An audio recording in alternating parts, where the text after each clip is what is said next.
안녕하십니까, 김성길입니다.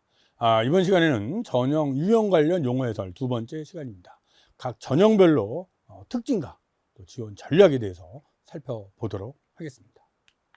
먼저 학생부 교과 전형입니다. 학생부 교과 전형은 학생부 교과, 그러니까 성적이죠. 내신 성적이 주된 전형 요소로 활용되는 전형이다, 이렇게 보시면 되고요. 학생부 교과 영역 이외에 다른 전형 요소, 그러니까 면접이나 비교과가 일부 결합되는 그런 경우도 있다. 그래서 내가 지원하는 대학이 어떤 전형 요소를 사용하고 있는지를 자세히 보시면 좋을 것 같고요. 또한 학생부 교과 전형에는 많은 대학들이 수능 최저학력 기준을 설정해 놓았기 때문에 내가 지원하는 대학의 수능 최저학력 기준 반드시 살펴보셔야 됩니다. K대학의 학생부 교과 100% 전형의 예시입니다. 그래서 보시면 전형 요소별 반영 비율이 이제 학생부 교과 100으로 되어 있고 실질 반영률도 학생부 교과 100이다, 이렇게 되어 있다면 이 대학은 학생부를, 그러니까 학생부의 교과 내신 성적으로 선발하는 대학이다, 이렇게 보시면 될 것 같습니다. 2023 학생부 교과 전형의 교과 반영 방법인데요, 대학별로 어떤 교과를 반영하느냐가 상당히 중요합니다. 학생부 교과 전형에서는 어떤 교과를 반영하느냐, 예를 들면 인문은 국수영사, 자연은 국수영과, 많은 대학이 이렇게 반영을 하죠. 또한 일반이나 공통 선택 과목은 전과목을 반영하고 진로 선택 과목을 반영하느냐 하지 않느냐, 이런 부분도 좀 살펴보셔야 되고요. 또 전교과와 전과목을 반영하는 경우, 또 진로 선택 과목은 반영을 하는 대학과 세 과목만 반영하는 대학, 이런 부분도 있다라고 하는 것이고요. 또 국영수 사과를 반영하는 대학, 또 국영수 인문계는 국영수사, 자연계는 국영수 관대, 전 과목이 아니라 교과별로 3과목씩 3, 40이 12과목을 반영하는 이런 경우도 있고요.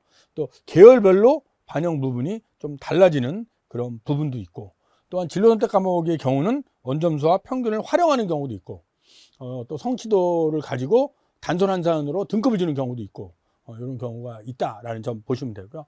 교과 전형은 대부분 교과 100으로 반영하지만 비교과를 반영하는 대학도 있습니다. 이럴 때 비교과는 대부분 출결이나 봉사를 반영하게 되고요. 또한 면접이 들어가는 이런 대학도 있기 때문에 각 대학마다 전형 요소, 또한 교과 전형에서 교과 반영 방법, 또 비교과를 반영한다면 어떤 비교과를 반영하는지, 이런 부분도 잘 살펴보시면서 준비를 하셔야 된다, 이런 말씀 드리고 싶습니다. 다음 학생부 종합전형에 대해서 말씀을 드리겠는데요. 학생부 종합전형은 학교 생활에 충실한 학생을 선발하는 전형이고, 학생이 학교 생활을 충실히 했는지 안 했는지를 무엇을 가지고 판단할까요? 그것은 학교생활기록부라고 하는 서류이죠. 그래서 입학사정관이 서류, 여기서 서류는 학교생활기록부입니다. 서류와 면접을 통해서 다양한 잠재력과 창의성을 가진 그런 학생을 선발하는 전형이다.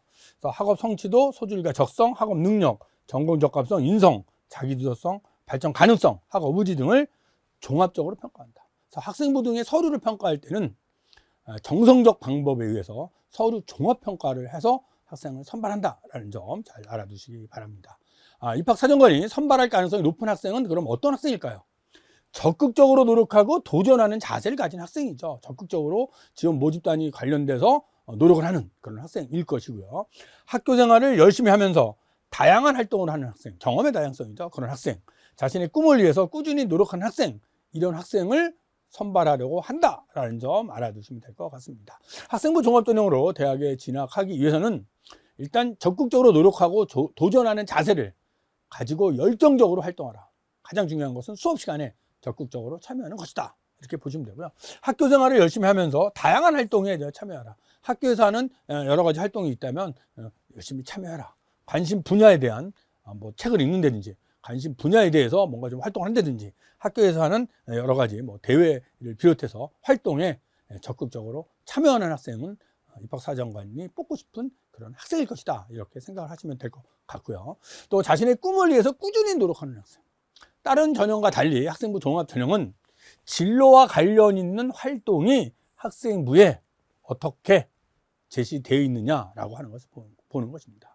그 학생이 어떤 동기, 관심과 열정, 또 그걸 지속적으로 했는지, 일관적으로 했는지, 이런 것들이 학교 생활기록부에 잘 나타난다면 학생부 종합전형에 적합한 학생이다, 이렇게 볼 수 있습니다. 학생부 종합전형의 일반적인 평가 절차입니다. 먼저 대학은 전형 계획을 수립해서 발표를 합니다. 그러면 여러분들은 지원하려는 대학의 전형 방법이나 지원 자격, 선발 기준 또들을 좀 살펴보시고, 또 대학은 학생의 서류를 가지고 평가를 하는데, 그 서류에서 이제 특별 전형 같은 경우는 뭐 자격 심사가 있을 수 있겠죠. 일반 전형 같은 경우는 학교생활기록부죠. 학교생활기록부에 나타나 있는 어떤 교과나 비교과 영역을 서류 평가에서 정성 평가를 하게 됩니다. 정성 평가를 하고 그다음에 면접을 하죠. 면접에는 뭐 여러 가지 종류가 있는데 학생부 종합전형에서는 대부분 서류 확인 면접을 실시하고 있다. 그래서 서류 확인을 통해서 인성과 적성을 대학은 파악한다. 이렇게 보시면 되고요. 그런 선발 전차를 거쳐서 최종 합격자를 결정해서 발표하게 된다. 이것이 일반적인 평가 절차다라고 알아두시면 됩니다. 학생부 종합전형의 평가 요소 및 평가 기준인데요. 이것은 대학마다 약간의 차이는 있지만 대부분의 대학이 평가하는 것은 크게 4가지 요소다라고 보시면 될 것 같습니다. 전공 적합성, 학업 역량, 인성, 발전 가능성이라고 하는 4가지 요소를 학교 생활기록부를 통해서 종합 평가를 하는 그런 전형이 학생부 종합전형이다. 그럼 이 4개의 요소에 대해서 좀 더 자세히 살펴보도록 하겠습니다. 먼저 전공 적합성입니다. 전공 적합성이라고 하는 것은 전공 관련된 교과목을 이수했느냐, 그 교과목의 수업을 들었느냐라는 부분과 그다음에 성취도죠. 거기에서 이 학생이 얼마만큼 학업 성취를 했느냐라고 하는 2가지입니다. 그래서 교육 과정에서 우선 자신이 지원하려는 지원 모집 단위에 필요한 과목을 수강을 해야 됩니다. 그것을 듣는 것이 중요하고요. 2번째는 좋은 성취를 가지고 있는 것이 중요하겠죠. 그렇죠? 그다음에 전공에 대한 관심과 이해도입니다. 지원 모집 단위에 대한 어떤 지원 궁금증을 해결하기 위해서 이 학생이 어떤 노력을 했느냐라고 하는 것이고요. 3번째는 전공 관련 활동과 경험이죠. 지원 모집 단위에 대한 관심을 충족시키기 위해서 어떤 수업 시간을 통해서 어떤 노력을 했고, 그런 노력 과정 속에서 이 학생에게 어떤 변화가 왔을까, 이런 부분을 대학이 판단한다라고 보시면 됩니다. 다음엔 학업 역량이죠. 대학은 학문을 하는 곳이기 때문에 학업 역량이 중요하죠. 대학에 들어와서 수학 능력이 있느냐 없느냐이죠. 그래서 학업 성취도를 봅니다. 학업 성취도. 그러니까 성적이라고 하는 것을 보는 것이죠. 그런데 학생부 교과 전형은 내신 성적을 정량적으로 단순 평가를 하지만 학생부 종합에서는 이 학생이 나타나 있는 어떤 이런 성적을 활용해서 학업 능력 지표, 또 그 교과목의 이수 현황, 또 노력 정도, 이런 것을 정성적으로 평가를 한다라고 보시면 되고요. 학업 태도와 학업 의지죠. 학업을 수행하기 위한 수행하고 학습을 해 나가는 자발적 의지가 태도가 있느냐, 스스로 학습 목표를 세우고 자기주도적으로 이 학생이 공부하려고 하는 의지를 보이느냐라는 부분이고요. 그 다음에 탐구활동이죠. 탐구활동. 어떤 대상에 대한 호기심을 가지고 어떻게 깊고 폭넓게 이 학생이 탐구를 했느냐라고 하는 것을 평가한다라고 보시면 됩니다. 다음은 발전 가능성인데요. 발전 가능성이라고 하는 것은 우선 학생이 어떤 활동을 했다면, 어떤 탐구 활동을 했다면 자기주도성이 있느냐 없느냐, 스스로 목표를 선택해서 계획을 수립하고 실행을 했느냐, 이런 부분이죠. 자기주도적으로 했느냐, 아니면 남이 하는데 그냥 업혀갔느냐, 이것은 중요한 부분이죠. 그 다음에 경험의 다양성입니다. 학교 교육 과정에 있는 다양한 영역에서 직접 본인이 겪거나 활동을 하면서 어떤 성장을 했을까, 경험의 다양성. 그 다음에 리더십이죠.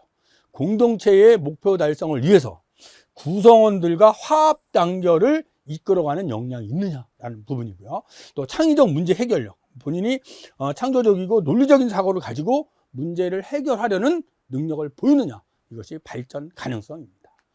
다음으로는 인성인데요. 인성. 상당히 중요하죠. 인성이라고 하는 것은 이 학생이 뭐 착한 학생이냐 착하지 않느냐 이것을 판단하는 것이 아니라 학교 생활을 통해서 길러진 역량으로서의 인성을 대학은 평가하는 것이다. 이렇게 보시면 됩니다. 첫 번째, 협업 능력이죠. 공동체의 목표를 달성하기 위해서 상호 신뢰를 바탕으로 함께 돕고 함께 생활할 수 있는 역량, 이것을 협업 능력이라고 하고요. 2번째는 나눔과 배려죠. 상대방을 존중하고 좀 원만한 관계를 좀 형성하고 타인을 위해서 내가 가지고 있는 것을 기꺼이 나누어 주고자 하는 그런 배려 정신이 있느냐라는 부분이고요. 그다음에 소통 능력이죠. 상대방의 의견을 경청하고 공감했느냐라고 하는 부분. 그리고 도덕성입니다. 공동체의 기본 윤리와 원칙에 따라서 행동을 했느냐, 이런 부분. 그다음에 성실성, 책임감을 바탕으로 꾸준히 노력해서 자신의 의무를 다했느냐, 이런 부분이 인성 부분의 평가 요소다. 이렇게 보시면 될 것 같습니다. 다음은 논술 전형에 대해서 말씀드리겠는데요. 논술 전형은 대학 자체에 논술고사라는 시험을 줍니다. 시험 성적으로 학생을 뽑는 것이다. 그래서 대학의 논술은 단순히 뭐 글짓기를 하는 그런 시험은 아닙니다. 전공 관련된 어떤 서적을 통해서 어떤 독해 능력, 또 이해 능력 이런 것을 통해서 자신의 주장을 논리적으로 펼칠 수 있느냐라고 하는 부분이 논술 부분이고요. 그래서 평가 영역은 독해력, 논증력, 표현력, 창의력 요 4가지 영역을 평가한다라고 보시면 됩니다. 독해력인데요. 독해력은 제시문을 읽고 주제를 파악하는 능력이죠. 그걸 읽어보고 주제를 파악할 수 있느냐. 그래서 가장 기본이고 표준화된 정답이 있습니다. 이것은. 그래서 제시문을 주기 때문에 제시문을 통해서 주제를 파악하는 것이 좋겠다. 이런 말씀 드리고 싶습니다. 예를 들면 이런 식으로 나오죠. 가다의 제시문의 내용을 파악하기 위해서는 첫 번째, 각각의 제시문의 키워드를 좀 체크를 해서 공동된 키워드를 통해서 대주제를 좀 파악을 하셔야 되고요.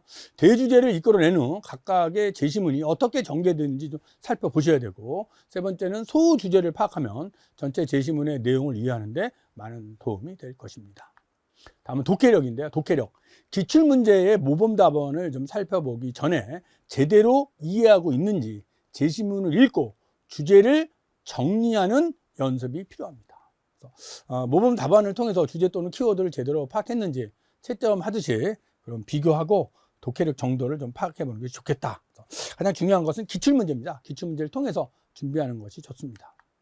다음에 논증력인데요. 논증력은 이제 논리적으로 자신의 주장을 전개하고 근거를 제시하여 입증하는 능력입니다. 그래서 논이라고 하는 것은 주장이고요. 증은 주장을 입증하는 어떤 증거인 것이죠. 그래서 논리적으로 자신의 주장을 구성하고 그것을 뒷받침할 수 있느냐, 이런 부분이 논증력이다라고 보시면 될 것 같고요.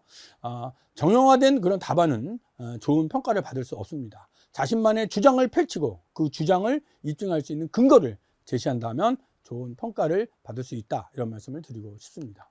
다음은 표현력인데요. 표현력은 자신의 생각을 잘 전달하는 능력이죠. 그래서 논증 표현 방식으로 좀 2가지식으로 표현하고, 2가지식이라고 하는 것은 주장을 먼저 이야기하는 거죠. 주장을 이야기하고 그 주장에 좀 입증할 수 있는 그런 뒷받침할 수 있는 내용을 뒤에 제시한다면 좋은 평가를 받을 수 있다, 이런 말씀도 드리고 싶습니다.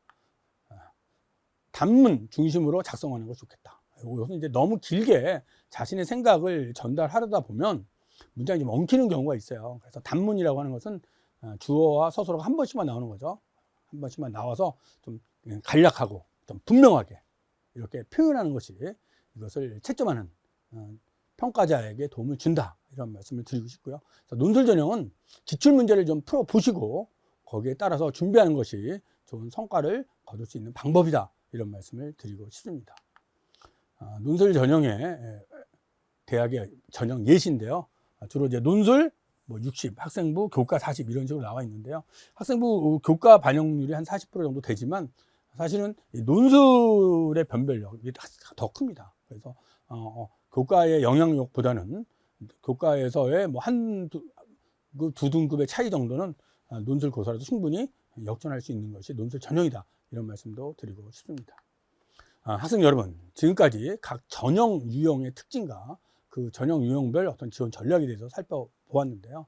대학 입시에서 가장 중요한 것은 자신에게 맞는 전형을 찾아서 준비하는 것입니다. 자신에게 맞는 전형을 좀 미리 좀 살펴보시고 관련된 준비를 하심으로써 대학 입시에서 좋은 성과를 거두시기 바랍니다. 감사합니다.